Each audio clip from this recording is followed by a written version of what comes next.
नमस्कार मंडळी, आज आपण बनवणार आहोत जाड मिरचीची भाजी। त्यासाठी सर्वात आधी मिरच्या स्वच्छ पाण्याने धुवून घ्यायच्या, नंतर कापडाने पुसून घ्यायच्या, नंतर चना डाळीचे बेसन चाळणीने गाळून घ्यायचे आणि नंतर भाजून घ्यायचे। लालसर होईपर्यंत चांगल्या प्रकारे भाजायचे।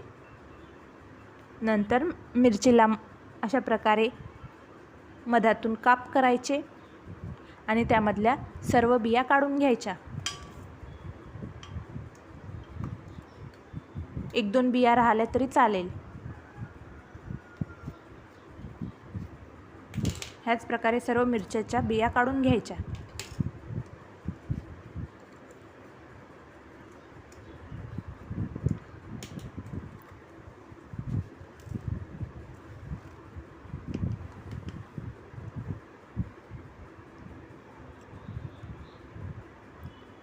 नंतर भाजलेल्या बेसनामध्ये थोडे हळदी पावडर, लाल मिर्च पावडर, मसाला, मीठ आणि थोडे लिंबू पिळून घ्यायचे। अशा प्रकारे थोडे तेल टाकायचे त्यामध्ये। नंतर मिरचीला अशा प्रकारे मीठ लावून घ्यायचे आणि सर्व मसाला व्यवस्थित मिक्स करायचा आणि मिरचीमध्ये भरून घ्यायचा।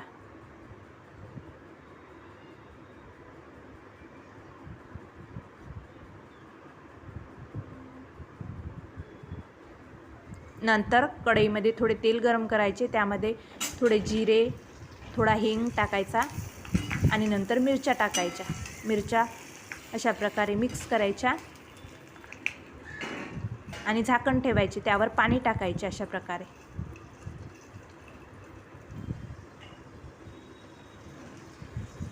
नंतर शिजल्या का चेक करायच्या,